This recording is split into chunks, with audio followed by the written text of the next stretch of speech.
Hi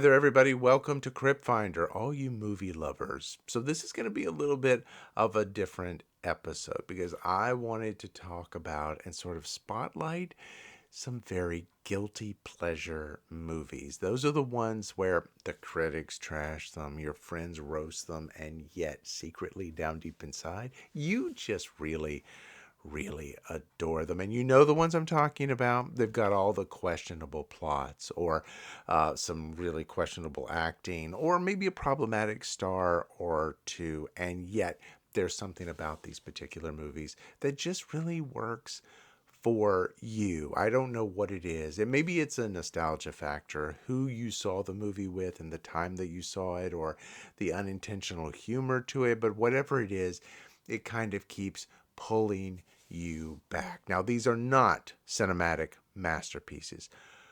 Far from that whatsoever. But I wanted to spotlight eight. I think they're probably way more than eight, but the top eight so bad they're kind of awesome movies. They're the ones that, again, are just, yeah, nobody else seems to really get it except me, and I happen to really love them. And if you go and check out any of these movies, if you've never seen them before, please don't go into the comments and say things like, this movie was a train wreck, because all I'm going to be able to say is, yep, you're right. It's pretty awful. But remember, sometimes the charm lies in the flaws. So we are going to take a look at eight really underrated, weird, wild little gems here that I really secretly love. And so this is a judgment-free zone, everybody. There's no hate here, only love for the wonderful cheesiness of it all. Up first at number 8 is Once Bitten from 1985. Jim Carrey, in one of his very first major film roles here, he plays Mark Kendall, a high schooler just trying to navigate teenage life and his relationship with his girlfriend Lauren. But he catches the attention of a sultry, centuries-old vampire, played by Lauren Hutton, who must drink the blood of a virgin 3 times by Halloween night just to be able to retain her youth and beauty. Here's where you can cue up the awkward seductions, the over-the-top vampire tropes, and a lot of interesting 80s fashion as Mark tries to stay alive and, well, unbidden. Though panned by critics for its campy dialogue and the silly premise, Once Bitten has become a little bit of a classic just thanks to its unapologetic 80s aesthetic, the music, which I love, and Jim Carrey's that early glimpse of his comedic brilliance. It's filled with absurd, memorable moments. I'm thinking of the dance-off right now, and if you've seen the movie, you know exactly what scene I'm talking about. It never takes itself too seriously. The whole movie is just winking at the audience, letting us know, yeah, it's not meant to be taken, even with a grain of salt, making it a surprisingly fun, nostalgic ride, despite all the critical reputation. Some of the jokes are really cringe-worthy. They might have been even back in 1985, I'm not sure. But it is the sort of like cheesy film that is far more entertaining than reviews might suggest. Now, I need to say one thing here. This is not, I repeat, not a good vampire movie. It would be abysmal by those standards. But it's a pretty cute teen comedy.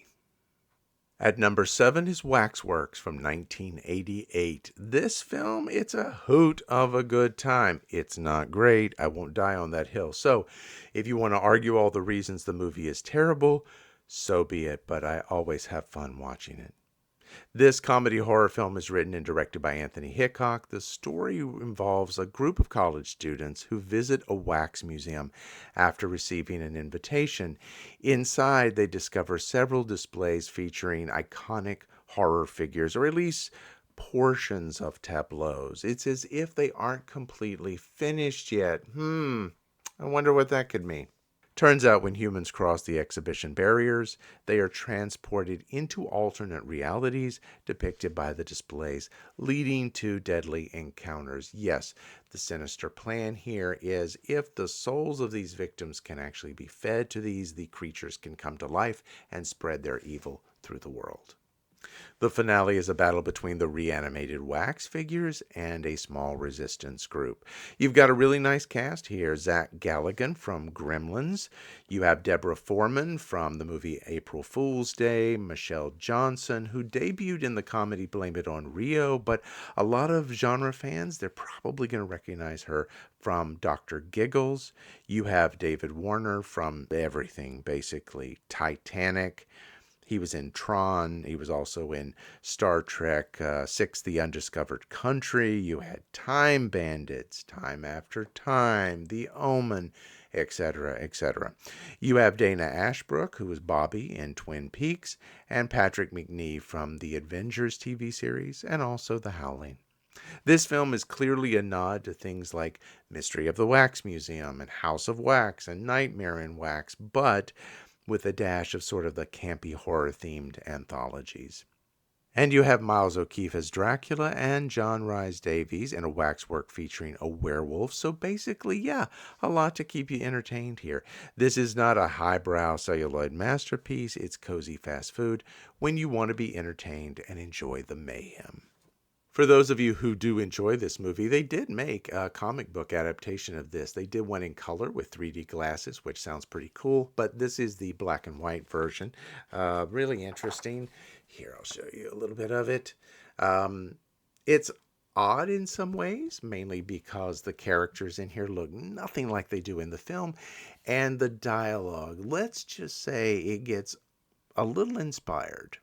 Number 6 is Demon Seed from 1977. I know that I really love a film when I'm just sitting around one night and I'll think, I'd really like to see that right now. And this is one of them.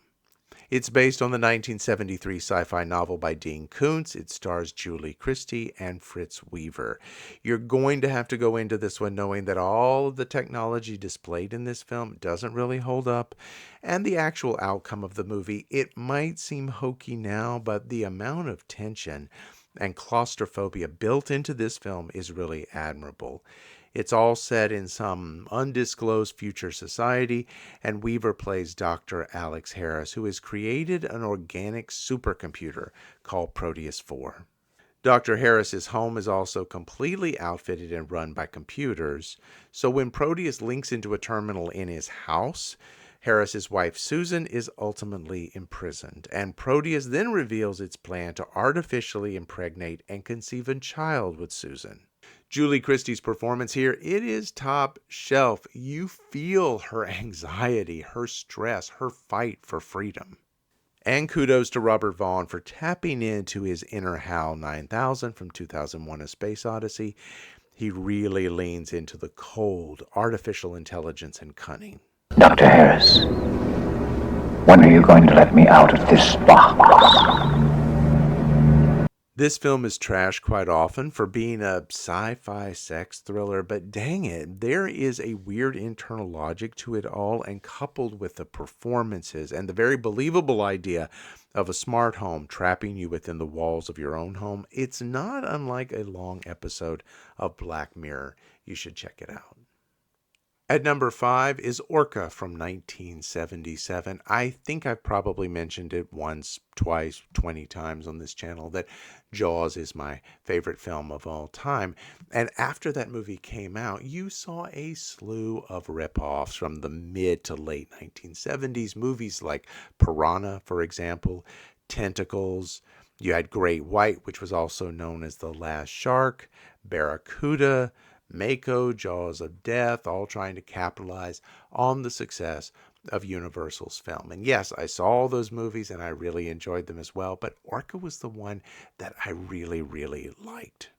I remember being somewhat confused as a kid because Quint's boat in Jaws was named the Orca, and it's funny how your brain can get things a little bit skewed. So I thought maybe it had some variation of Jaws because I knew there was a killer whale in it, but that whatever, it got me into the theater seat and I ended up enjoying it way more than I expected.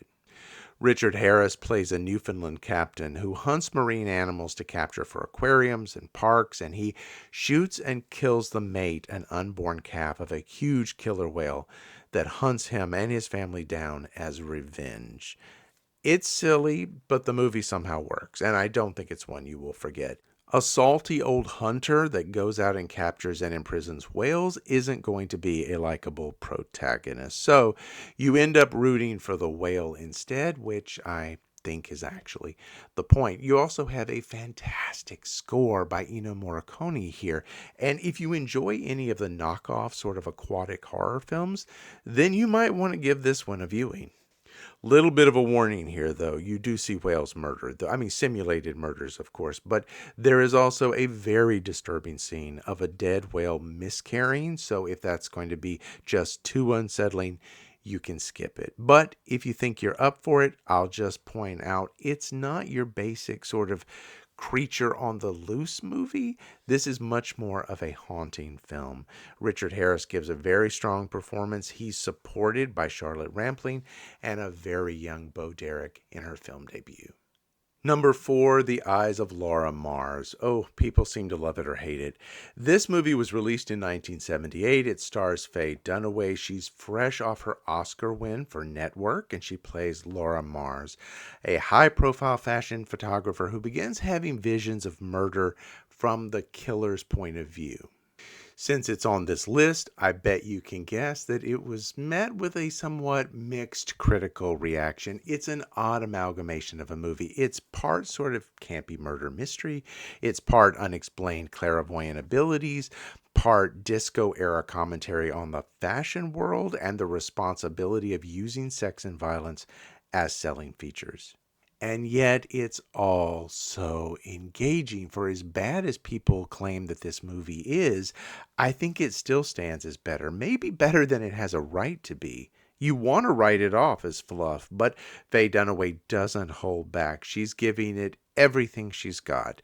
There's also a great supporting cast. You've got Tommy Lee Jones. You have Raw Julia, who of course is known for playing Gomez Adams, Brad Dourif from Child's Play. You have Rene Auberjonois before he went on to fame in Benson.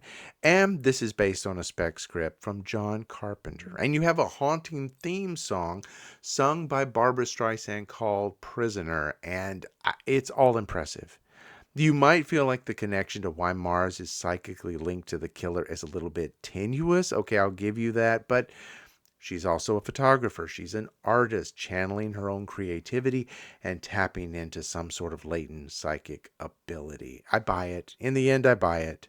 It's really intriguing. I don't tire of repeated viewings. I absolutely love the scene so much where Laura Mars is running through an abandoned warehouse screaming for her manager, Donald, for help because, remember, when these visions overtake her, she can't see what's in front of her. She can only see what the killer is seeing. So the killer is running after her, but all she can see is herself in the foreground running, trying to get away.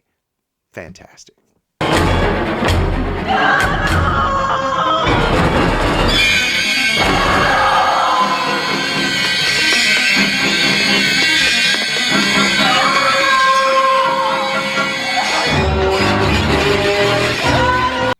Man, I could just watch that every day. At number 3, I hate to do this to you, but we're back to Faye Dunaway in Mommy Dearest from 1981.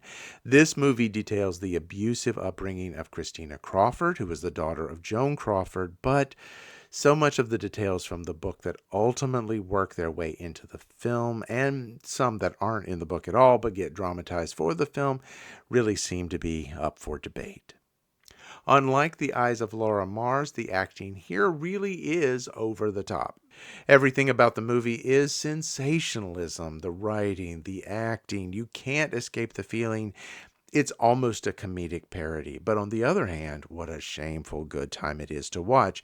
It's hard to know if the overall direction and intentions were not communicated correctly, or maybe if Faye Dunaway just decided to go for broke, double down, and play Joan Crawford with an idling speed of about 90 miles per hour throughout the film. But it's certainly a campy, melodramatic, yet very entertaining movie. It's almost become a classic by now in its own right. And frankly, this scene, I could watch this one just about every day too. No wire hangers! I have no way of proving what I'm about to say. I just feel it kind of on a gut level that Faye Dunaway basically said, hey, watch me dive into the deep end and then just swim laps around everybody else. Number 2 from 1981 is The Devil and Max Devlin from Walt Disney Films, and this might be a little bit of a problematic watch for people, and understandably so. It does co-star Bill Cosby, but he does play a demon, so take that for what it's worth. The film tells the story of a sleazy landlord named Max Devlin, who's played by Elliot Gould. He had already turned in some great performances in like Bob and Carol and Ted and Alice, and he also originated the role of Trapper John McIntyre in the 1970 film MASH. But here he is as Max Devlin, who's killed by a bus, finds himself in hell where a demon named Barney Satin, played by Cosby, tells him, yep, there is still a slim chance for his salvation. If Max can just convince 3 innocent souls to sign away their eternal rights, then yes, he can still be saved. The 3 souls in question are a small boy named Toby. He's played by Adam Rich, who is already very well known for playing the youngest member, Nicholas, of the TV series 8 is Enough. Toby really just wants his mom to find happiness. You also have a nerd who dreams of sort of winning big on the dirt bike circuit, and a high school dropout who wants to be a famous singer. Max's attempts to steal their souls doesn't go as planned since he begins to discover his own decency along the way. It's a heartwarming movie. It's got some great music in it, a fine cast, and okay, it's not good. It's kind of schmaltzy, but at the same time, I think it deserves a little bit of a resurgence. And that brings us down to number 1, and it's a doozy. From 1980, it's Xanadu. Yes, a craptastic masterpiece that so many people love to hate on, but what else would you want in a film? It's got everything. A musical with Olivia Newton-John, Gene Kelly singing and dancing, an animated sequence, Greek mythology. You have songs by Electric Light Orchestra, a roller skating disco, and this was way before Andrew Lloyd Webber's flop Starlight Express. So let me say it again. You've got a roller skating disco. Now, I will grant you, it doesn't have any vampires in it, and that does tend to make every movie better, but it is super entertaining. The plot's thin, but Olivia Newton-John is Kira. She's one of the Muses, the 7 daughters of Zeus, who offers inspiration to Michael Beck, who's playing a character named Sonny Malone. He's a freelance artist who is struggling to find his inspiration. Through Kira's ability to make seemingly lucky coincidences happen, Sonny meets an ex-big band leader named Danny McGuire, who's Gene Kelly, one day out on the beach, and they decide to open a massive roller skating disco called Xanadu with Kira's help. It's all silly fluff. There's absolutely no social redeeming value to the movie, but the songs are catchy. The dance sequences are great, and you can't help but just sit there with a big smile on your face through the whole thing. It's a cheese fest of the best kind. There you have it, everybody. Those are 8 cheesy, guilty pleasure movies that I love, flaws and all. Yeah, they would have never won an Oscar, and they won't be on anybody's best of list whatsoever. But no matter what it is, these movies kind of keep me coming back time and time again. I really want to know, what are some of your guilty pleasure movies, the ones that people tend to really hate, but you secretly love?